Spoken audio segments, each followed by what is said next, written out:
Hey everybody, Z Garcia here. Welcome back to Talking Tower. I am joined by my two co-hosts, as always, Mark and Rebecca. Hello, fellas. Hey, how's it going? Hello, greetings. Greetings, salutations. That's right. How is everyone? We're doing good, man. right. Ready to talk about gaming with strangers. You know, this is one of those topics that seems to come up a lot. The idea of dealing with gaming anxiety and just really social anxiety in general. So I thought we'd talk a little bit about it, maybe, you know, give it our best shot as to perhaps give some tips and tricks. We're certainly no specialists in the area, but it's an interesting topic anyway, and hopefully, this is always my hope, from this discussion, then we get a little discussion going back and forth just in the comments underneath the video. So definitely partake in that if this subject captivates you. But before we get to that, as always, we're going to do a little over-under in which we're going to throw out some topics and see what we think of them. If they're overhyped, underappreciated, that sort of thing. And we're going to start off with buying games with dings and dents. Is that a no way, I'm not doing that sort of situation, or is it no big deal? Mark is ready to go. Go ahead, Mark. It totally depends on how much it's damaged and how good the deal is. Because I like my stuff to be pretty pristine, right? But if it's just a corner bang, you know, and I can hide it in the shelf a certain way, then I don't care. But if there's components and things inside that are crushed, then that's a whole different thing, right? Let's talk specifically just cosmetic, you know, damage. Yeah, cosmetic damage to the box. So for you, what you're saying is, if you can hide it from others, you're okay? Like, it doesn't bother you? It doesn't bother me as much, especially if I got a really good deal on the game, right? I'm like, well, I saved like $20. I'm totally worth it, you know? So, okay. What about you, Rebecca? Oh, goodness. I mean, as long as the box is sound and holds everything in it, I'm not really a collector. I'm more of a player in that regard. I'm like, sweet. I'll put that corner on the back part of the wall when I put it on the shelf. And I don't care, you know, if we're pulling it out to play with it. So bring on the ding and dent sales. I'm cool. I love how you... Well, there's two things here at play. I love how you both are worried about the way it looks to other people on the shelf, whereas my original idea for the question was, does it bother you specifically? But that's interesting. No, it doesn't bother me. And then the other thing is... well, the other thing that you're both just saying, which was also technically not part of the question, is I never said that it involved a sale. Oh, man. If you buy a game... Forget that, then. When you expect to buy, you know, a game, are you, like, how much of a ding and dent is enough for you to be like, whoa, I got ripped off? I mean, is a little, like, scratch somewhere okay?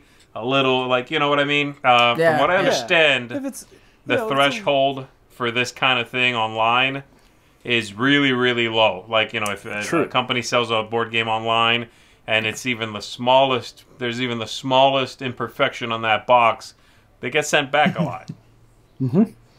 Yeah, I definitely, if I'm going to pay full price, I don't really like ding and dents so much, but if it's just a small blemish or a small scratch, it's not a big deal. I don't care about that. But if, like, the side of the box is crushed where, you know, how the ends can get kind of jammed up, and it makes even the integrity of pulling the box open and closed is a kind of a pain. There better be a sale. There better be a sale. Yeah, I'm pretty much in the same boat. I mean, if you're paying full price for it, and as long as it's not anything major, even if it's just probably a little bit more than what Mark is saying, if it's crushed a little bit in the corner, as long as the inside, all the pieces are fine, and the box holds together, I don't know, it's not as big a deal to me. But if if it's a major, like you said, if it's a major kind of issue, then I want a deal.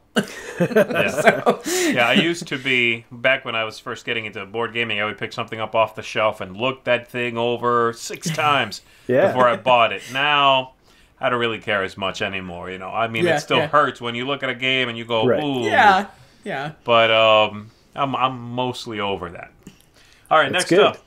Black Panther got an Oscar odd for Best Picture of the Year. Yeah. So what do you guys think about this? Is it a worthy movie to get that sort of nod? Are you excited about it, or do you think this feels like a public relations, a PR stunt to you? Rebecca, what do you think about that? Ooh, I'm kind of torn on that. I mean, it's a good movie, don't get me wrong, because I love it a lot. Watched it multiple times already. But to me, when I think Oscars, I think there's different elements involved, and I don't think of that movie when I think Oscars. So I kind of feel it's on the PR stunt end of it. I think they're just trying to appease the crowds, the masses that have been like, why aren't these movies that we really like the ones that are winning the Oscars? Well, because it's all about technical things and different things this is about flashes and bangs and cool action and this and that doesn't really appeal to that's not what the Oscars is looking for usually. So right. No. Yeah, and they're very political also, of course. No, yeah, Absolutely. of course. No, I don't know what you're There talking is about. Yeah. Yeah, that part, yeah. So, Mark, what do you think? I like the fact that a Marvel movie, a comic book movie, is nominated, right? That's super cool, but I enjoy Black Panther quite a bit. I own it, watched it multiple times as well, but I think there are better Marvel movies, and it does feel like a PR thing to me. So Right. And it's definitely a good thing. I agree with you there that this kind of movie is getting that attention, whether it's a PR stunt or not. It's fantastic. It's simply a good idea. But it does feel a little bit like a move to appease some people. it does, yes, absolutely. It got no actor nominations whatsoever for any of the categories in that. And I think, if I'm not mistaken, it got one or two other Oscars for the more technical things like set design, things like Which that. is what you would normally expect to see from a movie like that, I was going to say. They deserve that sort of thing. Yeah, definitely. Yeah. It's amazing. And it got a nomination for Best Original Score as well, which I thought was a really good score. Yeah, I do too. Totally. All right. Next up, lending games to folks in your game group. Sure thing, no problem. Here you go. Bring it back when you're done. Or if I'm not there with the game, I'd rather not let it out of my sight. Mark, what do you think about that? I don't really like to lend my games out so much. It's so funny. I've got like a set of games that I do lend out, but then I've got the other games that no, you should come over and play instead. Sure, absolutely. So there's definitely especially the big like Mansions of Madness 2nd edition. I would never lend that out. No way. But card games and things I'm less worried about, right? So it just depends on the game. It's not just a universal thing for me. Yeah. And I mean I'm all about spreading. If I get extra copies of things, I'm all about giving stuff away, right? Oh, yeah, that's fun, yeah. But I like my stuff, and typically, and that really comes from the fact that early on when I was lending out games, they weren't coming back in the best of shape. So that's kind of tainted me for the future. Absolutely, yeah, absolutely. Yeah. Rebecca, what about you? Oh, man. Okay, I'll just premise this with, I have a thing about lending out books, let alone board games, and I can count on one hand how many people I will trust to lend out a book to. And I really feel the same way about my games because you're right, you'll get them back and you're like, what did you do? Jump up and down on the cover of this, where all the pieces are put back. It's like, it's just... Oh, there's something about that, and breaking the spine on the book, that kind of thing. I get that feeling with the board games. I'm like, don't mess this up. So there's people, of course, that you trust. Yes. Implicitly, right, that you'll loan those games out to. But the rest of the time, I'm like, you can come over here and play it. Yeah. You're supposed to break the spine on books, right? Oh, man, Z. Oh, what are you doing? No. What about you, Z? Yeah, Z. No, for me, no one's going to take as good a care of my stuff as I will myself. I think that's what it is. I grew up with not a lot of stuff, so I think now that I do own a bunch of just material things, I've always taken really good care of my things. Cool. So, and I disagree with you, actually. I think I might be more inclined to lend out a big game with a bunch of chunky pieces than a deck of cards. People won't respect a deck of cards. Deck of cards, that's true. If I give someone a big old game, it looks imposing. They're like, "Ooh, I bet this is expensive." I'm gonna think about taking care of this at least. But I give someone a little deck of cards, you'll get the crazy shuffling, the shoving the deck into the other deck thing, and those cards are gonna come back kind of mangled, possibly. Those people might not see that as a big deal. You know what I mean? Yeah. That's the difference. And then I'm like, well, now I got to go to Germany to buy it again if I can find it. I'm shocked at how many people bend their cards and stuff. I'm shocked. Oh, I know. Yeah. And when that happens, and you're playing a game, it's just that moment your heart stops. You really do that? You're okay with that? Yeah.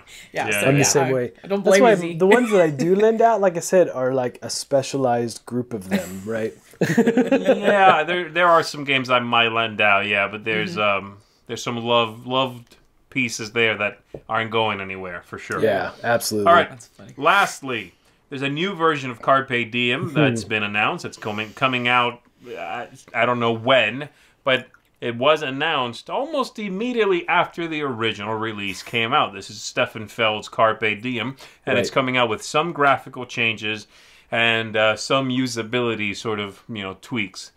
What do you guys think about this? A game, what camp do you fall into here? The people that already bought it, and then a month after they buy it, they're getting there's a new version coming out with fixes, or do you feel like, well, they should fix it if fixes are to be had? What do you think? I'm going to start with you, Rebecca. Yeah, if it's something where they're fixing a grievous error, then they need to fix the error. I get that. But to come out with another version of something right off the bat, I think that can only hurt you. Yeah. And it is going to completely aggravate any of us that have already bought that game. And I don't really see why you would do that. It doesn't make sense to me. So, right. What about you, Mark? Yeah, that always gets me in a weird spot. I'm like, really?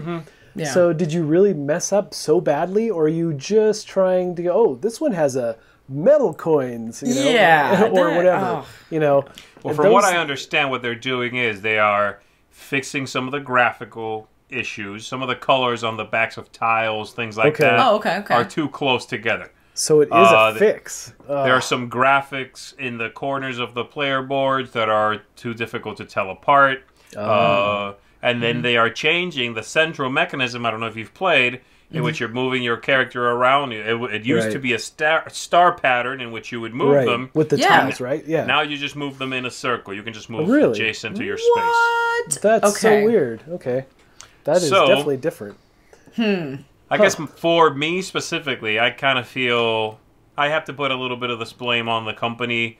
If the game had graphics that were too close, too dark, too not user friendly, then don't hit print yet. Right. You know what I mean?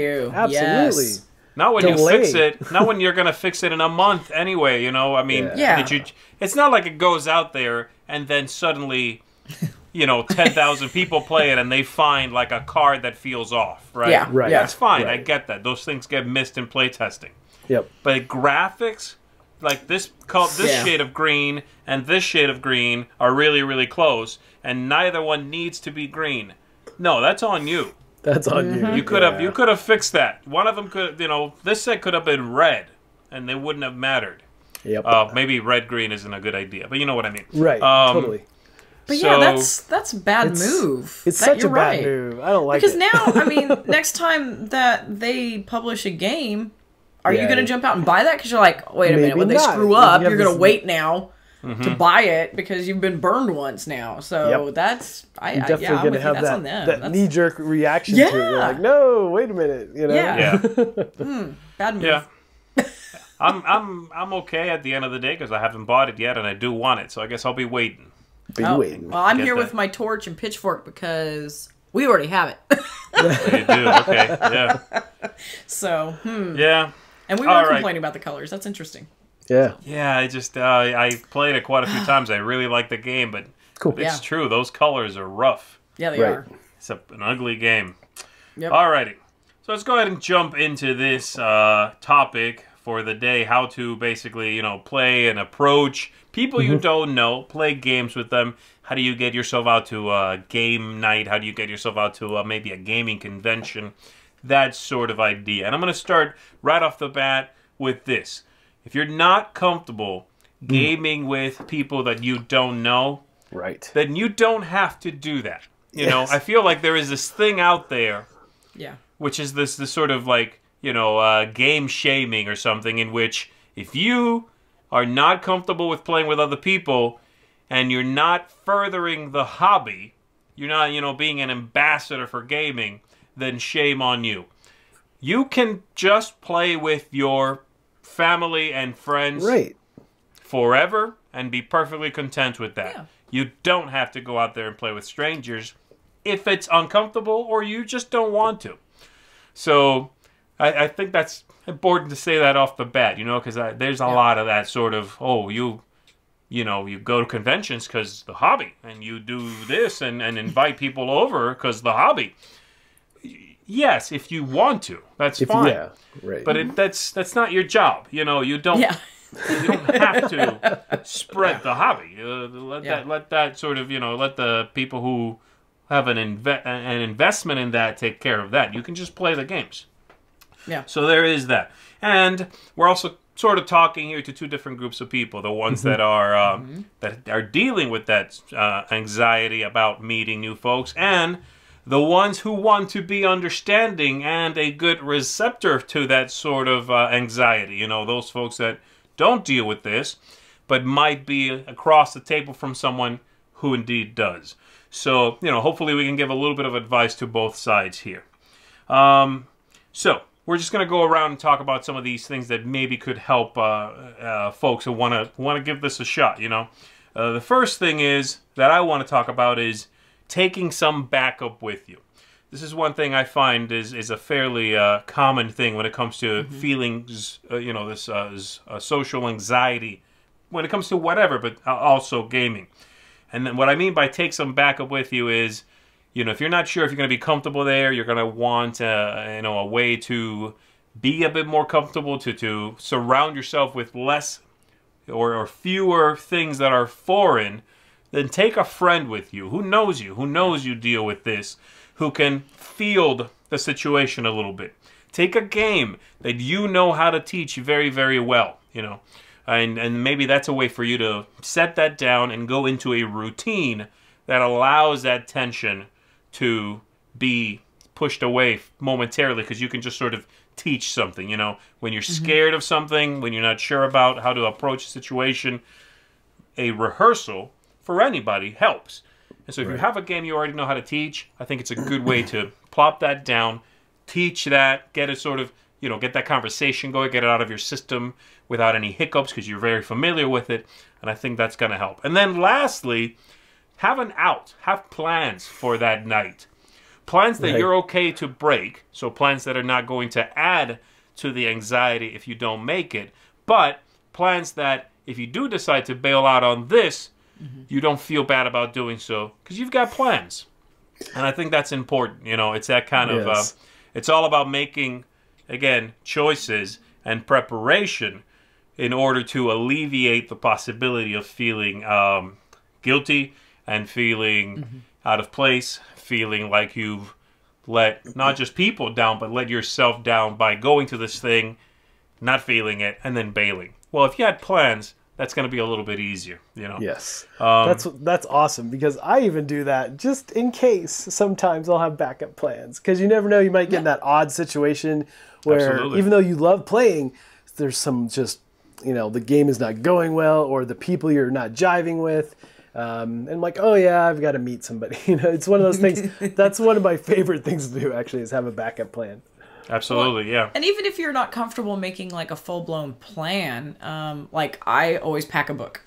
And so if something happens, I'll be like, yeah, I've got something else to do. Even if it's to go back and read a book. You don't have to necessarily make something that you're worried about, maybe. Because sometimes I know, like, for me, I'll get anxious if I have too many plans in the works. So if you feel like making a formal plan is too much, like you said, or if you have your friend with you or something, you guys can say, you know what, instead we have a backup plan. We can always go out and find a new restaurant or something, or if you need to completely leave the convention scene or something, just pick something that, however small, that you can do instead. Doesn't have to be like actual, like, go somewhere necessarily, right? Yep. So... yeah, those are all good ideas, yeah. So I see, Mark, you wrote here talking about, I think this is you, I assume it's you in blue here. Yes. Talking about anxiety and if it ever makes you, skip conventions. Can you talk about this a little bit, your question here that you're so posing? I was just curious, and even for you guys, have you ever been in a situation where maybe that anxiety, you're like, oh, I really wanted to be there, but I'm just not feeling it, and I'm gonna skip this time. And I wonder how many folks watching you have had that happen as well, because I definitely still have had that happen for especially local conventions. I'm like, you know what, I'm just not gonna go. And I hit a lot of conventions every year. There's that rundown time, right? I'm just, I just need to not go this time. But I'm just curious if that anxiety, and any type of that anxiety, if that causes you ever just to go, I'm going to skip this time. Oh, absolutely. For me, absolutely. I basically, or almost at every convention that happens to me, I really need to decompress a lot from being around a lot of people, especially if the expectation, because those people don't know me but might think they know me because of this, right? Yes. Yeah. Or they see a side of me which is very sort of silly and bubbly and whatever. Right. And so you have that social pressure to quote unquote entertain those people that you meet. But I take breaks from that all the time. I'll put in headphones or whatever and break away from that, play a couple of songs, and just sort of decompress is a good way to put it. I think take a break. No, that's awesome. a great point, because some of the stuff, all the stuff that we do, we're pretty much on all the time. Yeah. Right? So we still need to have a little bit of downtime, some downtime, just to rejuvenate and come back and be that awesome person again. Yeah. And I don't share this a lot of times, but I do have a generalized anxiety, and sometimes it bleeds into kind of a social anxiety. And I'm with you, Z. After a while, I have to decompress. And it's weird because I'm extroverted, and I'm like, why do I have social anxiety? It doesn't seem to jive, right? But there's just those days where you're like, I can't handle this. I'm going to have to take a step back and do that. And I've had to cancel plans before for no darn good reason. I know I'm going to have a wonderful time once I'm there. It's just that anxiety attacks you, and you can't control that. And that's fine. You know that about yourself, then, take control of it and just realize, okay, I got to step back. And that's okay. And if you can, then go. Because like you said, we're usually on, and you know that about yourself, then it's okay. You gotta control that so you can be your best self when you actually get to go out and have a good time. Otherwise, you're not going to enjoy it. Right. And that's a great point too, what you said about, and if you do force yourself to go, even though you're feeling that anxiety, and you get there, you're like, oh man, this was so fun. I'm so glad I came. That happens a lot, actually. Oh yeah, that's actually just feeling like, oh, I can't do it. And then you get there and you're like, wow, this was really fun. Thanks, guys. Like my anxiety in particular is building up to going somewhere for some reason in particular. And I have a really hard time with that. And it'll be something, it could be my favorite thing in the world. And for some reason that day I might get anxious about it. But if I figure out a way to power through, I'll be there and I'll be fine. It's just getting to that point. And so like you said, you were talking about having a backup plan or something that helps make you comfortable so you can get going. That is so important. It is. It will keep you sane. Do it. Whatever you need to do. So let's I want to flip the conversation momentarily since we're talking about this idea of getting out there, actually pushing through and going. How I want to see if we have any tips or just a general discussion about how you can be a good receptor if you're on the other side of that situation. If you are the one who is already at whatever place someone who is perhaps dealing with this is coming to. How can you be someone who is understanding of that and maybe not add to the stress, not add to that tension? What are some of the things that maybe people should do to facilitate, being good to be around?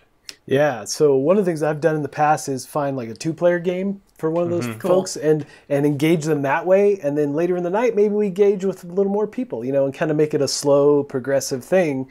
And that seems to work. I've done that a couple times. It seems to work pretty well. That's probably the biggest one that I kind of gravitate towards and promote, so to say.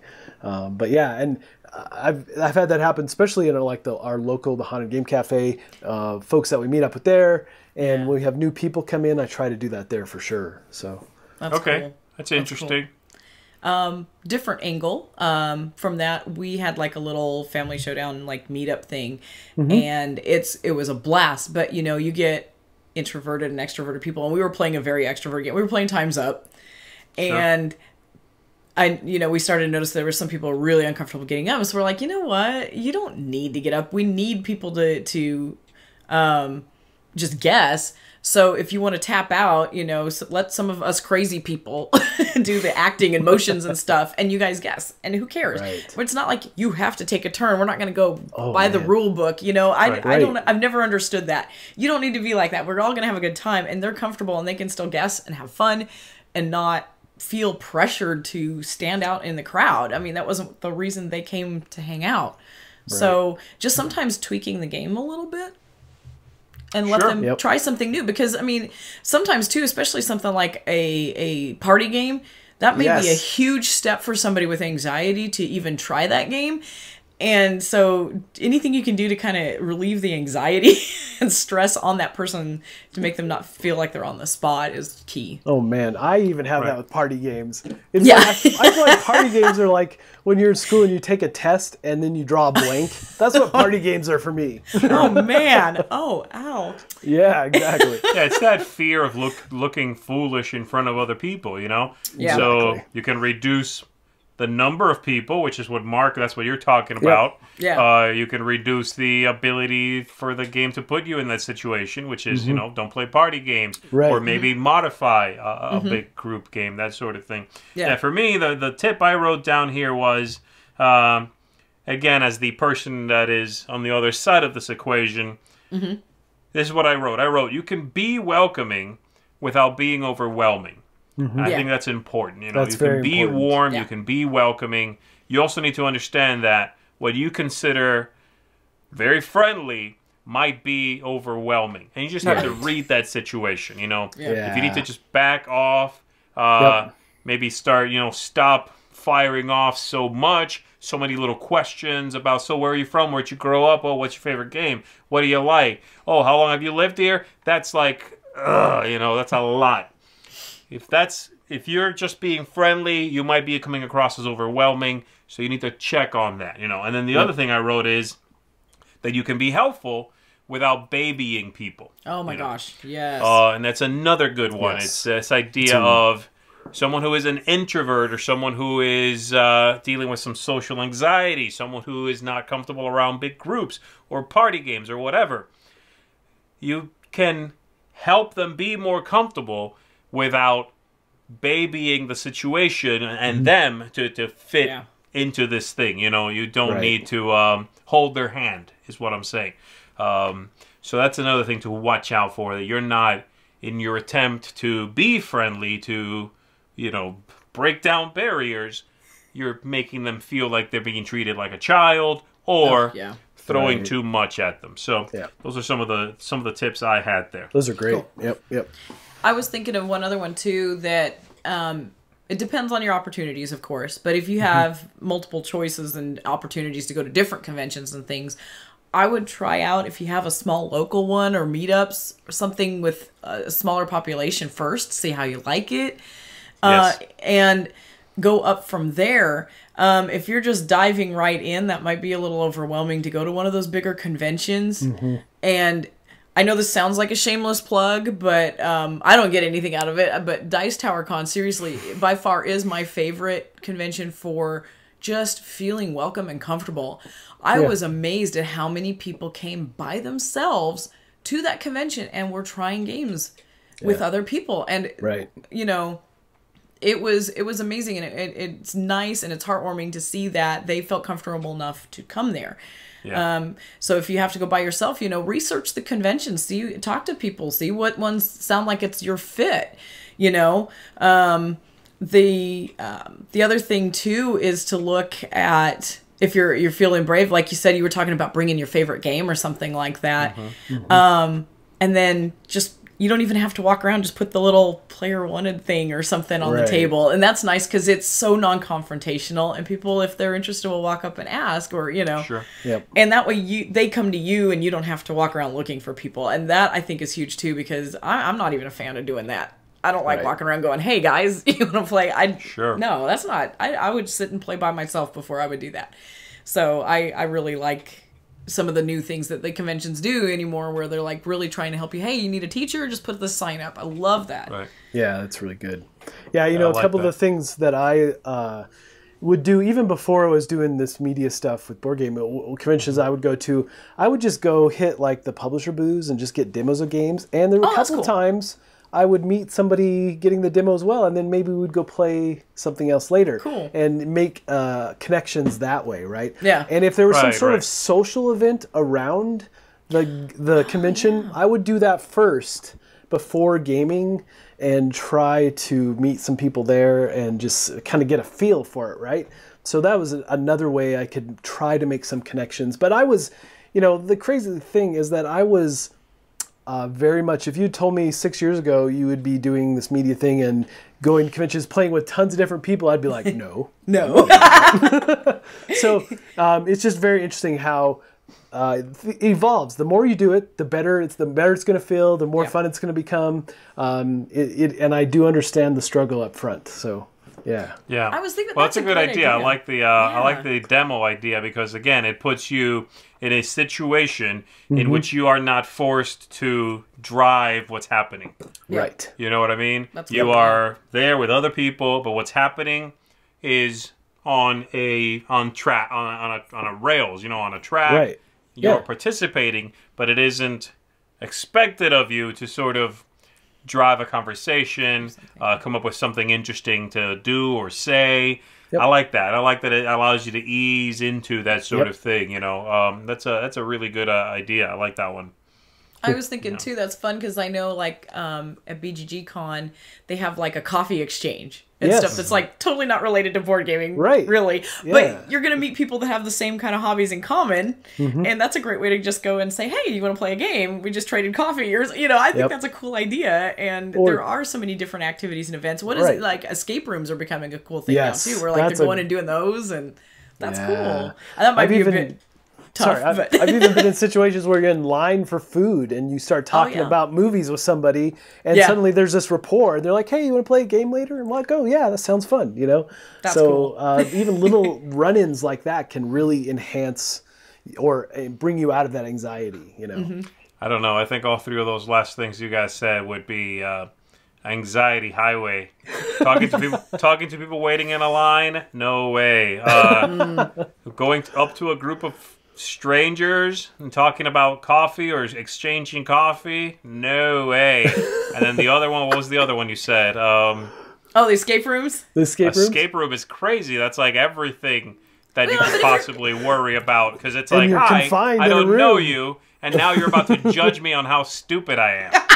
Well, I was thinking in this case you probably had your friends with you, but yeah, okay. Well, and not only that, you're trapped in the room. Yeah, I know, right? It's like, oh, great. I'm really uncomfortable. I want to get out of here, but I have 45 minutes to go. All right, so I'm going to wrap up with some more tips here. Cool. Just some final things I want to mention. And that is, at the end of the day, if you deal with anxiety, you're probably way better versed in it than any of us are. But if you're still trying to figure out how to tackle those things, you need to invest some time in understanding what it is that is a trigger for you. What triggers your anxiety. Learn what that is ahead of time before you get to a place where this might be an issue.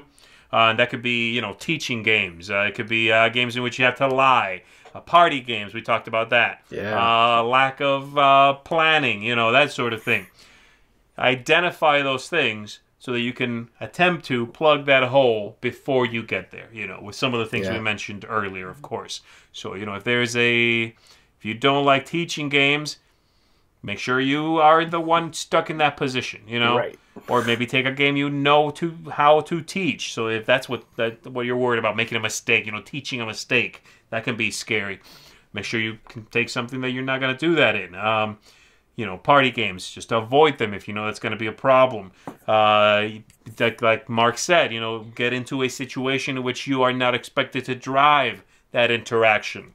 A demo, an activity that's being led. I think actually a great activity for people who might be introverts is some of the party games we do at some of our conventions, like Wits and Wages and things like that. Yeah. You get to be part of a group. Yep. Where you can be as much of a wallflower or not as you so choose in that group, right? Yeah. If you don't know an answer to something, cool. You can just sort of listen, and you get to ease into being part of a group. You know what I mean? As long as everybody else is being good about that. You know, you don't want those people who are like, oh, you know. And then if so, then that's on them to just sort of realize that they are coming that way across to strangers. So yeah, hopefully folks can glean some ideas about this, maybe some tips, some tricks. But again, we're not experts. We just thought it'd be an interesting discussion to help you all think about it anyway. But definitely hit us up in the comments below with what you're thinking is either a good idea, what you found out works for you in the past, or if you are someone who just wants to be really welcoming and a good opposite to the sort of behavior. What do you do? You know, what's your thing? How do you make it easier for everybody at the table to have a great time? All right, so we're gonna go ahead and sign off, everybody.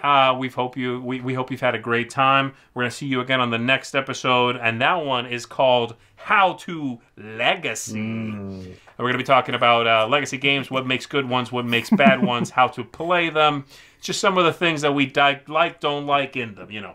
Yeah. That's it for me. Definitely make sure you tweet your questions about How to Legacy at me at ZEE_Garcia with the hashtag Talking Tower. And that's it for us. Thanks, everybody. Once again, thank you, Mark. Thank you, Rebecca. We're going to be seeing you real soon, everybody. I'm Z Garcia. We're Ghost. Later.